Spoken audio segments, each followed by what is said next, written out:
Peace, family. Chauncey, aka Ukarema, great man of God media, right back at you again with another GMOGmedia spotlight. All right, family. I've been getting a lot of great feedback from my past videos. Appreciate that, family. Like I said, continue to subscribe, share, do what you can. Do what you can to spread the word on GMOGMediaTV. You know, as far as me, you know, I never said I claim to be an expert on anything. You know, I'm just an average guy. I'm 35 years old currently right now in 2015. You know, I work a 9 to 5. I work in corporate America. I pay taxes. I have a mortgage. I have 3 kids. I'm married. So I'm just an everyday guy, you know, just like the listeners out there. The only difference is with me is that what I try to do was I talk about racism, which is systematic white supremacy. What I try to do is I try to offer suggestions on how to replace the system of racism, which is white supremacy, with the system of justice. And these suggestions can't be verified unless they're implemented. So with all these suggestions that I have, we have to implement them to see how they work, because you can't knock something until you try it. You know what I mean? Like it's like, you know, you see something on the internet or you see something on TV where it says you can lose 30 pounds in 10 days if you take this pill, right? You can't just say, well, that doesn't work. You can't say that until you try it, right? So the same thing what I'm doing. So I'm just offering suggestions, you know, that could possibly be solutions for things that can help fight the system of racism, which is white supremacy, for a system of justice. All right, but I digress. So, you know, with this topic I want to talk about, family, is I'm going to be dealing with why black people are political pawns. You know, I just basically do observations, and throughout my observations, I assimilate information, you know, and disseminate information to the people and try to present some great suggestions on what we can do for these type of situations. And I deal with, like I said, systematic racism, which is white supremacy. All right, family. So, like I said, you know, we're dealing with why black people are political pawns. And with this particular topic, I'm dealing with politics, which is one of the 9 areas of activity. Again, the 9 areas of activity are economics, education, entertainment, labor, law, politics, religion, sex, and war. You know what I'm saying? And I deal with the concepts and ideologies of people like Dr. Francis Cress Welsing, Neely Fuller, etc., etc. So people who are listening to this particular vlog for the first time, go back and do some research if you're not familiar with how systematic racism, which is white supremacy, works. Try to do some research, and then once you do that, you'll get a better understanding of what I'm talking about. All right, family. So anyhow, I'm going to talk about, like I said, why black people are political pawns. And black people have been political pawns since the beginning of our so-called rights to vote. You know, anytime you have an elected official who wants to garner up the black vote or the so-called black vote, the first thing they do, well, first of all, I live in the state of Florida, all right? And collectively, black people as a whole, especially black men, are not engaged in politics. It's just that simple. They're not engaged in politics, number one. They don't vote, or they can't vote because of their criminal record. And it's extremely hard if you have a felony in the state of Florida to vote. You have to jump through hoops to try to vote and, you know, get your record clean and things of that nature. There's so many tiers of things you have to do, some red tape you have to do if you're a convicted felon who's trying to vote. But again, on average, black men specifically, are extremely disengaged in the voting and political process. It's just, those are just facts. But like I said, you know, when an elected official on the local, state, or national level is trying to garner up votes for black people or trying to get the black vote, the first thing they do is they go to a black church. All right. They try to garner up votes and try to galvanize the so-called black community by trying to affect the black church and religious leaders. All right, family. So this goes back into, like I said, since the beginning of the so-called black vote, since the 1965 Voting Rights Act. So basically, the 1965 Voting Rights Act allowed free blacks or so-called free blacks, giving them rights to vote. All right. So, and I mean, literally mean free blacks. So you had to be not in prison, not have a convicted record, but free blacks were allowed to vote at that time. So now I'm going to do some parallels, and I want you to follow me with these parallels. All right. So like I said, with the Voting Rights Act of 1965, which allowed free blacks to vote, you also had what I was talking about before, how elected officials want to garner up the black vote. They go to the black church, right? Now, you had someone back in the day who was the founder of Planned Parenthood by the name of Margaret Sanger. Margaret Sanger, like I said, the founder of Planned Parenthood, but also she concocted the idea to sterilize and kill off black people with eugenics. Not making this up, family. You can look this up right now. Margaret Sanger, founder of Planned Parenthood, who also, by the way, family, if you didn't know, Hillary Clinton accepted an award which was called the Margaret Sanger Award. All right. And with that known history of Margaret Sanger being a well-documented, well-known white supremacist, Hillary Clinton has not denounced her ties or affiliation or even denouncing the award she accepted back, I believe, in 2008. She accepted an award for Margaret Sanger. You can also look that up. But Margaret Sanger, one thing I would say about, the white supremacists, they're very intelligent. They study us, they study black people, and that's why they are in the position they're in today, because they control all 9 areas of activity, because they are a part of the dominant society. All right. But she had a very clever quote by saying this. She said, "We should hire 3 or 4 colored ministers, preferably with social service backgrounds and with engaging personalities. The most educational approach to the Negro is through a religious appeal." All right, family. So I'm going to tie this in with this. So earlier this week, and shout out to Roland Martin, TV One, News One now. I watch that every chance I get. It's on my DVR. Watch all the episodes. It's one of my favorite shows to watch in terms of this news. I like watching our people, and I think that's the best outlet for media coverage is TV One by Roland Martin. Does a great job. I'm going to play this clip. I'm not going to play the whole thing, but I'm going to play this clip and this is going to illustrate why black people are used as political pawns. Basically, to set this up, Donald Trump had garnered up a bunch of black pastors, I believe over 100 black pastors, to basically have them, endorse Donald Trump for president, because he's running for president and he's the leader of the pack right now. He's definitely, a suspected white supremacist. As far as I'm concerned, I consider him a white supremacist based off like actions he's done. But neither here nor there. He got a whole bunch of black pastors in a room, and over 100.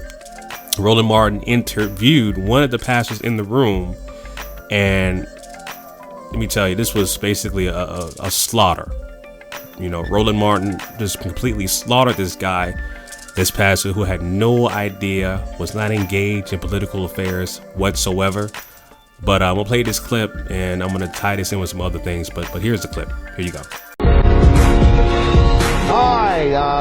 Nearly 100 black pastors met with Donald Trump yesterday at Trump Towers in New York. It was all about his presidential campaign. Of course, this was after a week of drama where initially they were supposed to meet, supposed to endorse Trump.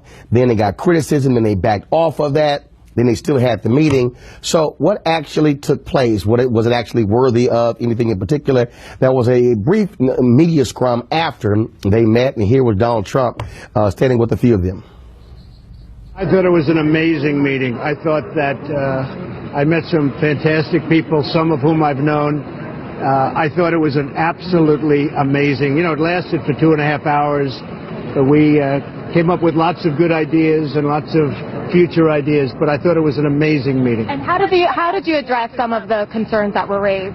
Well, I think we'll be addressing them over the coming months and even over the coming years. I mean, these are deep-seated difficulties that certain communities have, and we're going to address them. And certainly if I'm put in a position where I can do something about them, which in this case happens to be president, we will be working very, very closely with everybody, and we're going to be solving a lot of problems. Right now you have black youth. If you look at African American youth, where it's 51 and 55 and 57% unemployed. You have African American people of different ages where it's double and triple other numbers. So we're looking at a lot of different things, but this meeting was amazing.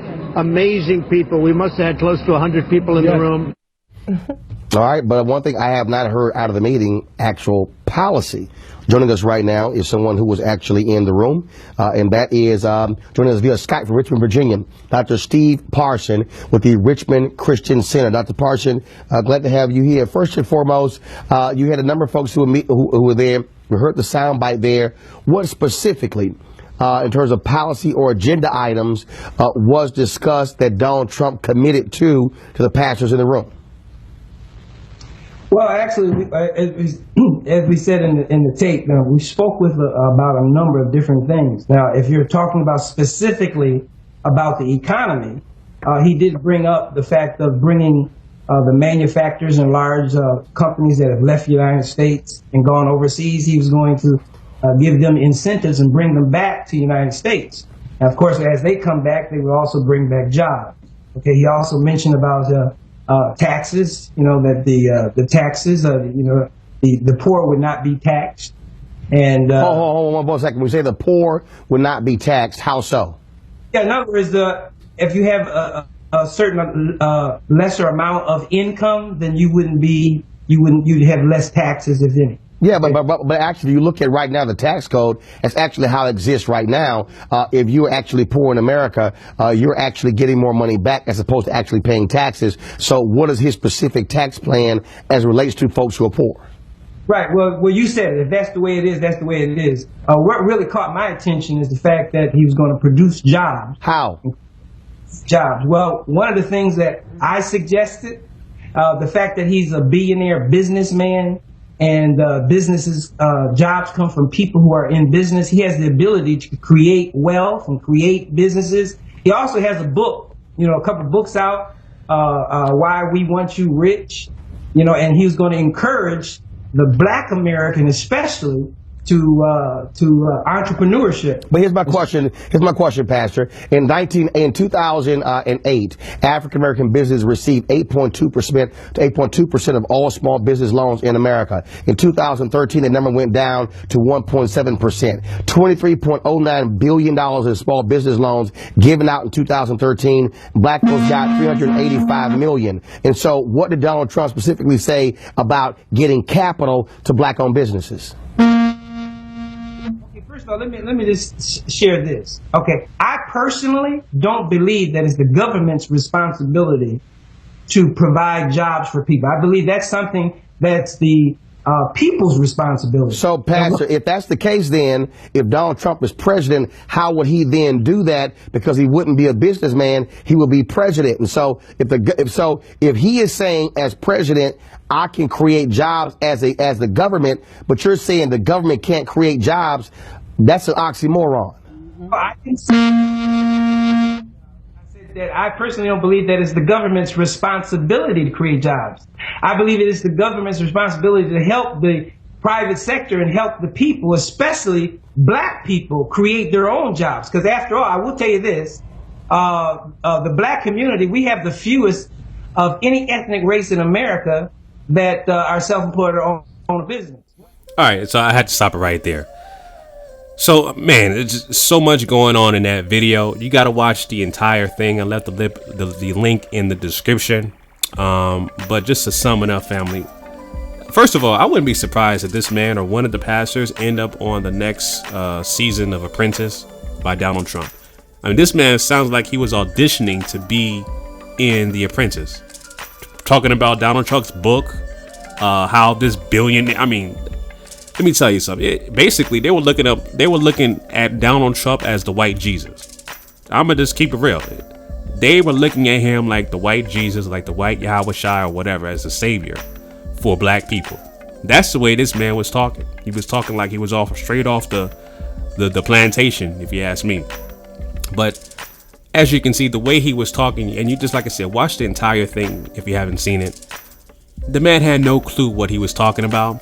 And it's very, very sad that, you know, when you're sitting in front of a room with an elected official or a potential elected official who's running for president, and you miss the opportunity to talk about basic things, basic necessities that every black person needs. Okay. So one of the main things, as Roland Martin pointed out, is housing. Didn't talk about housing. They can talk about education. Nothing of these things were brought up. Economics. Okay. Didn't talk about none of that stuff. Didn't talk about the fact that black people as a whole are not under a protected status. All right. And just to draw some parallels to this. Okay. Go back, and if you haven't, go back and check out my vlog where I talk about why the black family structure is on life support. And I talk about one of the elements why the black family structure is on life support is because of the homosexual agenda. Now, the homosexual agenda consists of the LGBT community. So the LGBT community is the lesbian, gay, bisexual, and transgender community.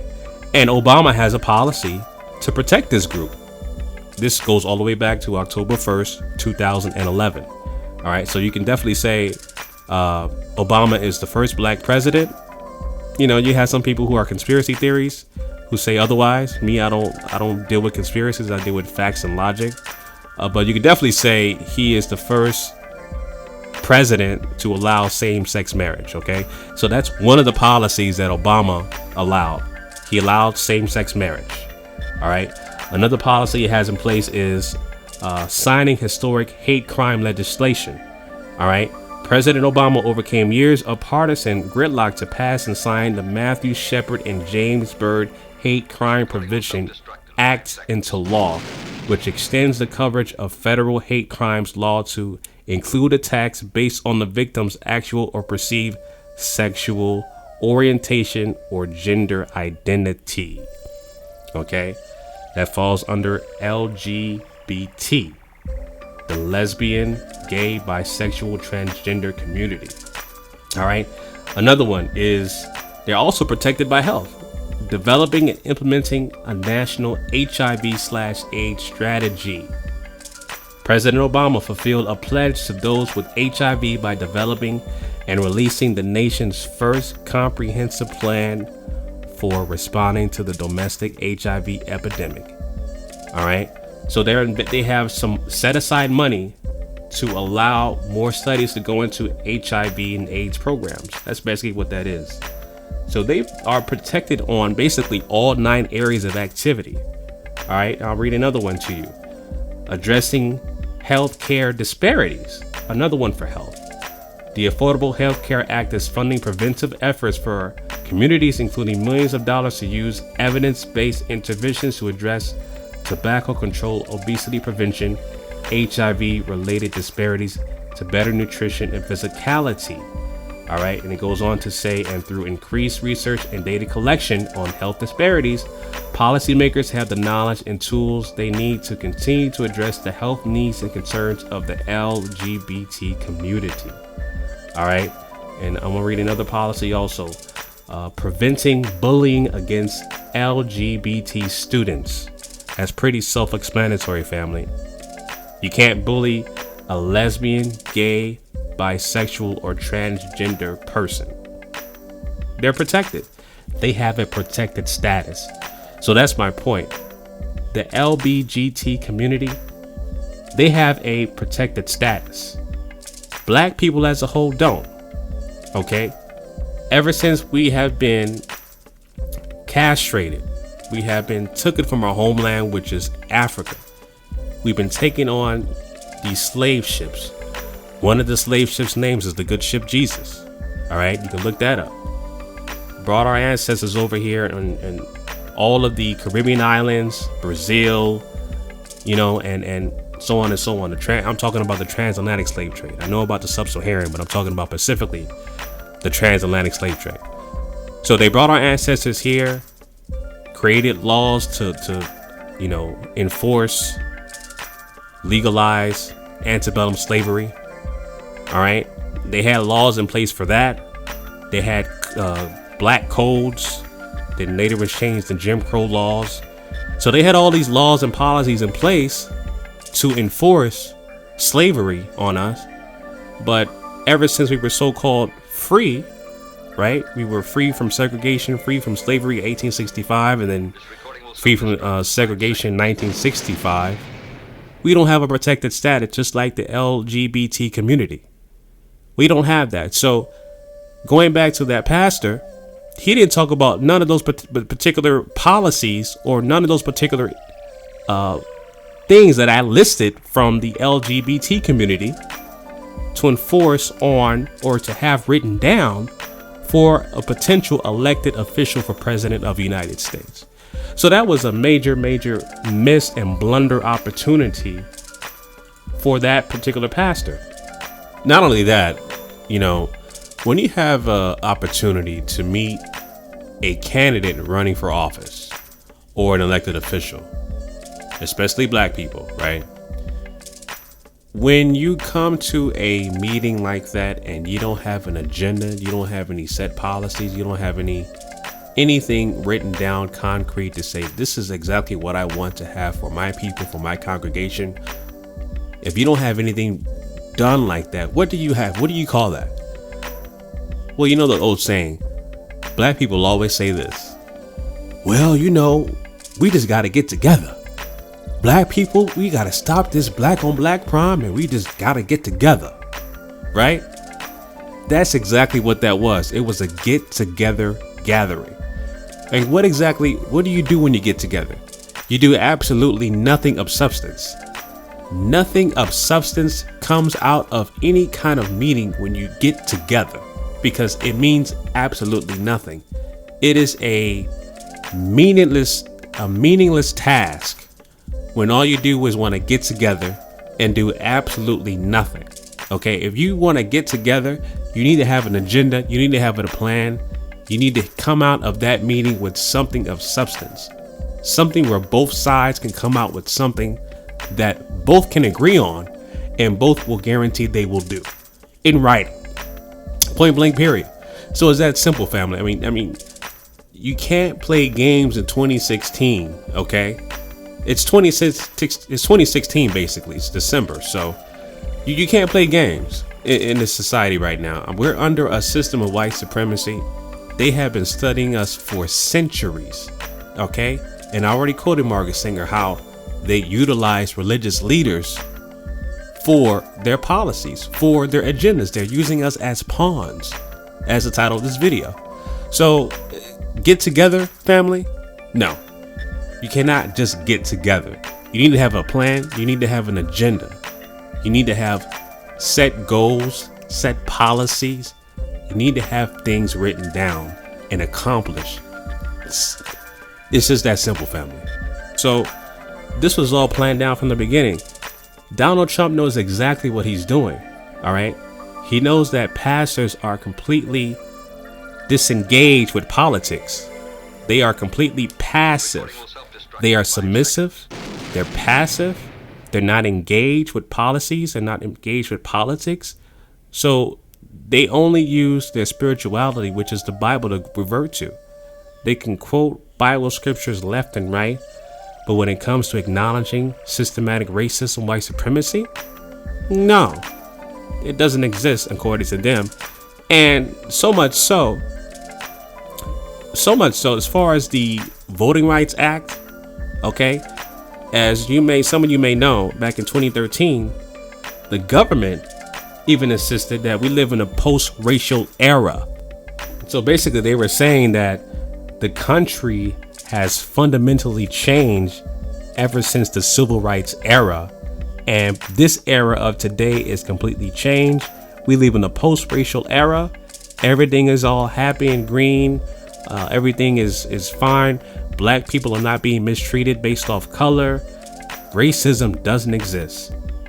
So basically they're saying the Voting Rights Act is no longer relevant in today's society. Right? So what does that tell you? The dominant society, systematic racism, because racism is a system, okay, dominated by white people.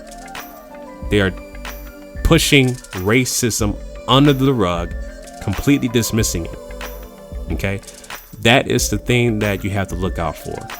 When people talk about, oh, racism doesn't exist, we have a black president, you got to check them on that. You got to check them with facts. You got to check them with facts and logic, because that's a complete farce. That's a complete farce. They know it, and they're just gonna act like they pretend that they don't know what's going on. They're gonna pretend that they're naive, but they know it's not true at all. And that's the whole thing. So whether you're voting Democrat or whether you're voting Republican, me personally, I'm a registered independent. I've been a registered independent since I was 18 years old. So I've always never identified with either party, either political party. Yes, I did vote for Obama. I didn't vote for him the second time, but I did drink the Obama Kool-Aid. All right, I did, just like a lot of black people did. They drank the Obama Kool-Aid. But my suggestion is this: like I say, okay, the pastor had a missed opportunity to just basically have things written down on paper that affects black people every day. Just things like housing, things like economics, education, labor, creating jobs, businesses, things of that nature.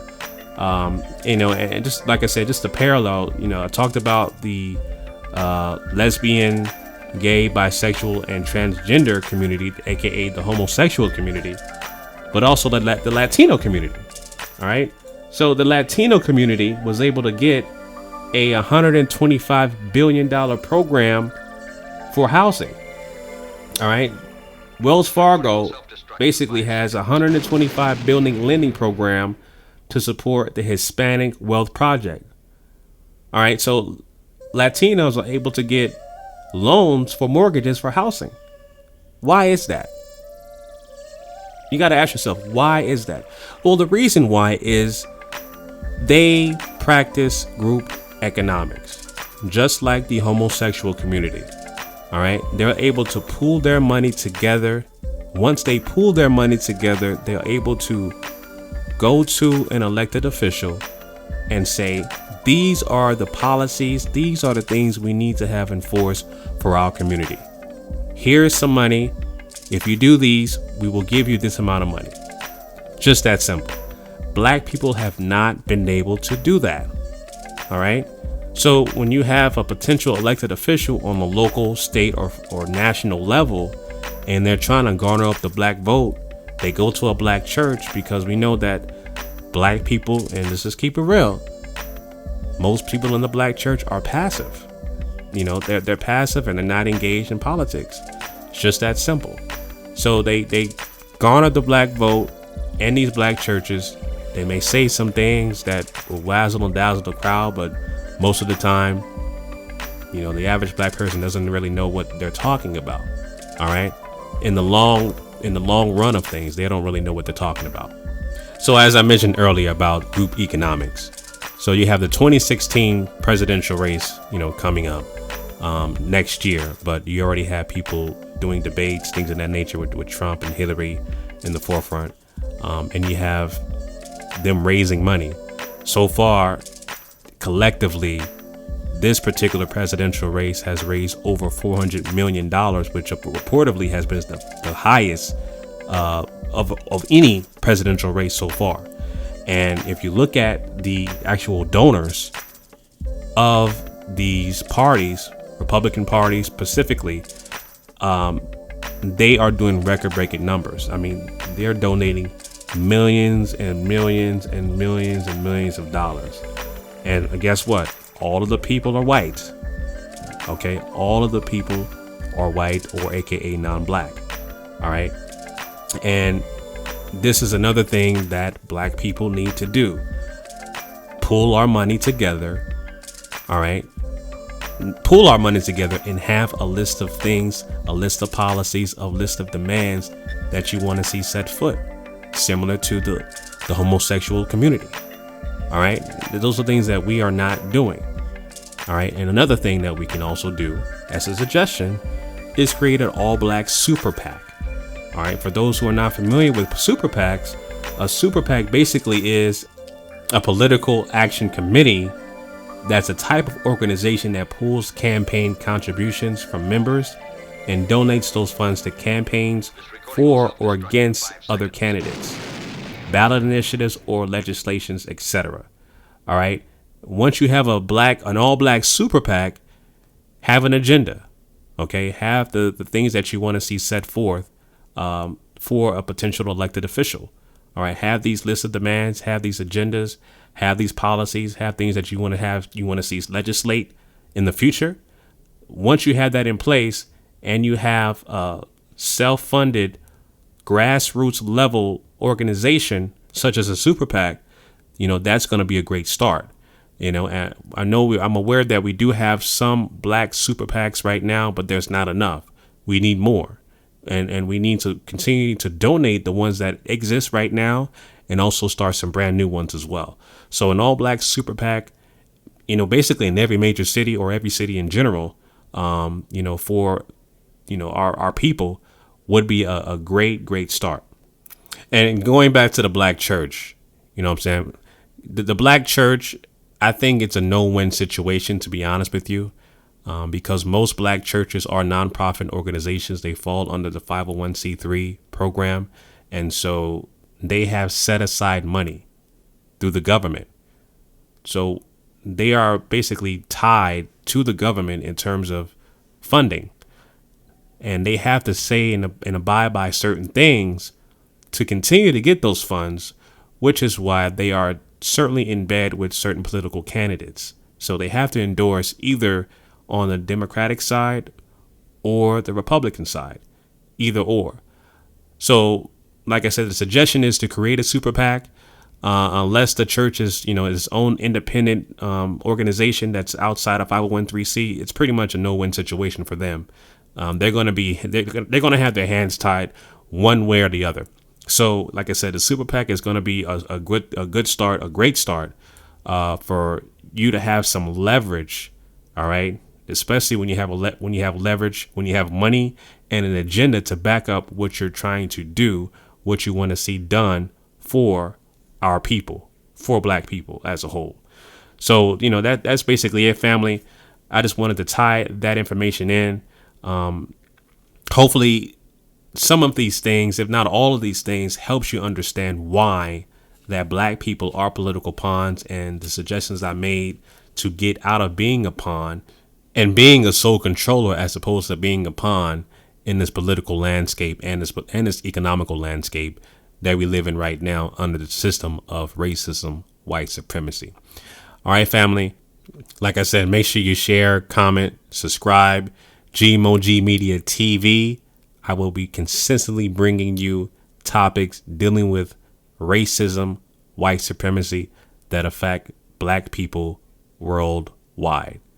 All right, family. Chauncey, a.k.a. Ukarema, Great Man of God Media, signing out. Peace.